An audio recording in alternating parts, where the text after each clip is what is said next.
Dancer, former soldier, businesswoman, and writer, Chen Lizra was born in Israel. She now lives in Canada. However, Cuba feels like her true home. She is simply in love with Cuba, its history, and its possibilities.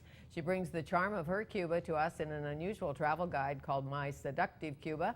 It is my pleasure to welcome Chen Lizra to Studio 4 to tell us more. I can barely say gefilte fish, but you know, it's spelled C-H-E-N. It's pronounced Chen. Chen, I know. Good luck. I know it's Good tough for luck, North I Americans. know. So we will do the best. We'll call you Ms. Lizra. Sure. So Israel, the Israeli army, how did you get here? I originally came here actually to study animation. I was in the field of animation before I quit that, went into business school and created my company. Okay. How did you get to Cuba first time? Why? Because of the dancing. I started dancing and I danced for a while, and then I started teaching with a Cuban partner, and eventually when we split the partnership, there's so many things I didn't know, and I've never gone to Cuba, and I felt I needed to go to the source to see where it started, to see what was authentic about it, and that's when I went the first time in 2005. And was it love at first step? Absolutely not.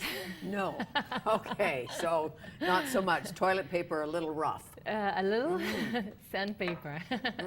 Well, it was tough at the beginning because when I just arrived, I didn't really understand how the opportunists work. I mean, you've got opportunists in every country, but I didn't understand that kind of flavor.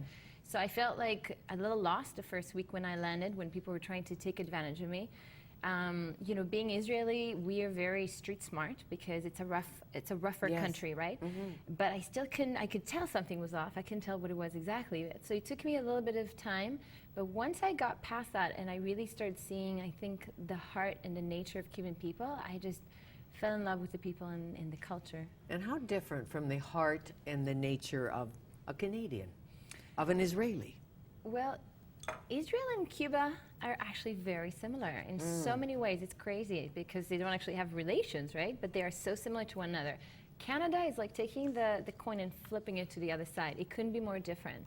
I mean, we focus here on individualism, on success, on, you know, drive, on, you know, this is more where the focus is. Not showing too much emotion. Exactly, right? It's more reserved, it's more controlled, whereas Cuba is like fire and fireworks and wild and crazy and messy and broken, and it's like definitely not the Swiss clock kind of a thing. I have a Cuban girlfriend, and my friend calls her the hot tamale. Because she is passionate and forthright and opinionated. Opinionated, very much so, and the men flirt. Oh, the women do too. And the women flirt. Of course. It's part of the culture, you know, and I think that we actually, we miss that here. You know, and this is why people fall in love with Cuba when they go, because it gives them that thing that's missing here. So it takes us away, but they have a special way, in a sense, of looking at the world. Well, no wonder. You've been, you know, raised under Castro. That's a different shot. Yes. Yes, and I mean, when you live in a place where you don't have democracy and you can make choices, for example, to leave the country when you want to, or to make the kind of money that you want, that forces you to get creative in a different way. Yes, and as you see the sights of Cuba in your mind, a family on a bicycle, 6 on a bicycle with a baby in the front, You perhaps. loved that, didn't you? I loved that. 6 people actually got on a bicycle and somehow got down the road. Oh, that was a long distance. That picture you saw in the book, that was a long. We were driving, we see them going like, oh my God, stop the car! I got to take a picture of this.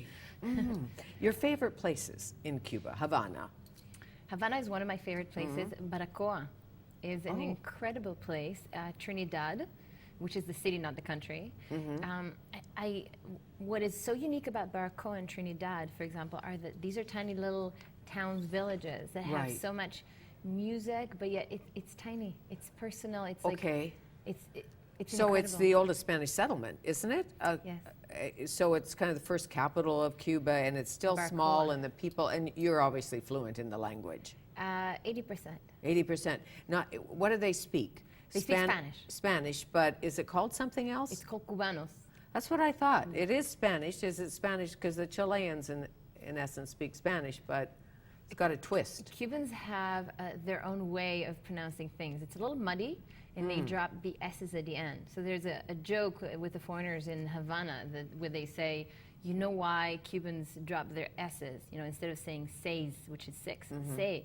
You go like, do you know why they dropped their S's? And someone go like, oh, because they're keeping them for the malecón. When you leave Cuba and come back to Canada, what do you miss most?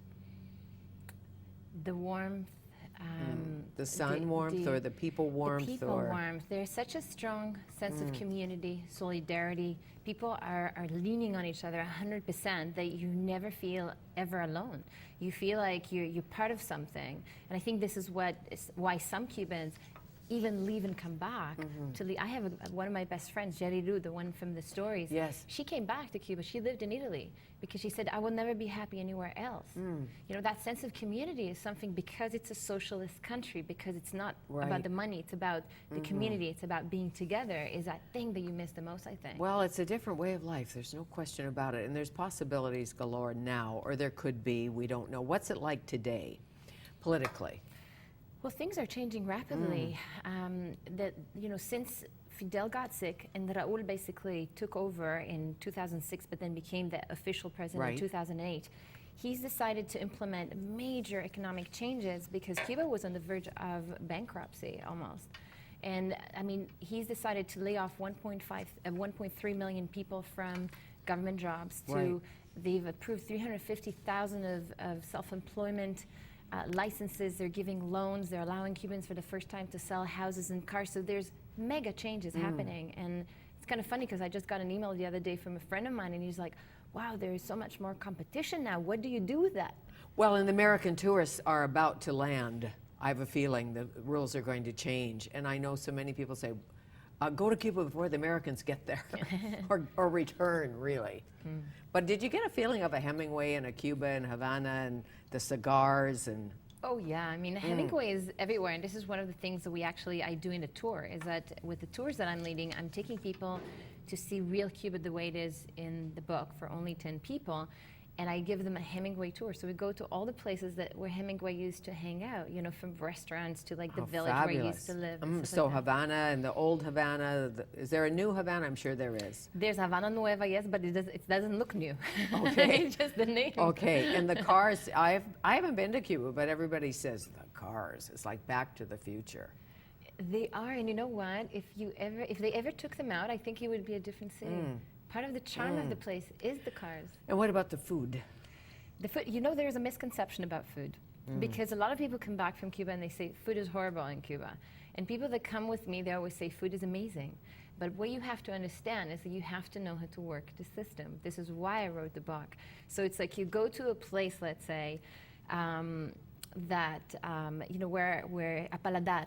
And a paladar is where it's in someone's house. You know, someone would care more probably than a restaurant where there's a cook who's being paid $20 a month, right? So you have to know where you're going to get the good food. There are many great restaurants, but you have to know where you're going. Where to go and who makes the best mojito and all of that, but where to go in any city. Right. Not just in Cuba, the country, but in any city, in Havana, wherever you are. Now the dance part of you, you went there to train a dance. What kind of dance? Not ballet. No, not ballet. I trained basically in all the, I was training in Afro-Cuban, in salsa, and more modern stuff, and cha-cha-cha, mambo, that kind of stuff. There you are, cha-cha-chaing. Or are you mamboing? No, or this are is you, salsa. Are you salsaing? This is a competition they actually created on the spot for me in that club, because they love to show me off as the Israeli woman who dances like a Cuban. Really? Yes. That's really a compliment. Cute. It's really cute. So they actually created that competition on the spot. And it's really adorable because by the end of it, it doesn't really matter who wins. They just want to play, and there's like a tiny little poster you get. How great. And what about the Cuban men that would like to take you to dinner? They would like to take me for more than just dinner. I hear tell. I love the story in this book. And this is, yes, it's a travel guide, but it's also a book of stories. And the story about, I think you're in a phone booth talking to your father. I'm walking on the street with my cell phone. That's it. That's right. I take you back to the phone booth, yes. And there is a Cuban gentleman very interested in you. Yes. That's kind of a funny one because he was a real bugger. Like, he just would not let it go. And my dad tried to call me for like, I think 3 weeks. And we were like getting cut off because the lines are not stable. It was a local phone. And it's like, eventually gets through and I'm like, Dad, can you hear me? He's like, yes, I can't believe this. And this guy is like bugging me. And eventually I turn around to him in Spanish. I go like, just leave me alone. okay, do you understand? And he's like, and he was so Spanish with their attitude that he just froze like that, like he didn't expect me to be all Cuban on him. And my dad, but at the same time, it was kind of like flirty, because when you reject them, you have to do it in a sweet way. And my dad, hearing it from the other side of the phone, just cracked up. He doesn't understand Spanish, but it was so funny. He thought, she is saying something very feisty, like, go away. National Ballet of Cuba is coming here, as you know, Don Quixote. Yes. You'll be part of that evening. Yes. Inspired by my old friend, David Y.H. Louis, impresario. Yes. Queen Elizabeth Theater. Yep. Basically, we're very lucky to have the ballet because, as you know, David Y.H. Louis, who started bringing them, died along the way from poor health. Yes. And Brent Belcher, who's basically his colleague and friend, he decided to take over and continue this and make it happen.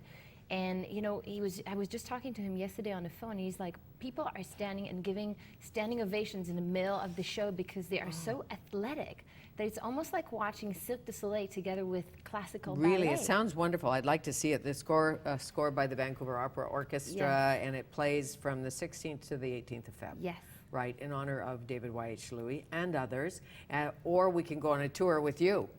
Absolutely. Why not? Why not? Seductive Cuba tour with best-selling author Chen Lizra. Very I'm getting good. You're You're getting very good at getting it. better.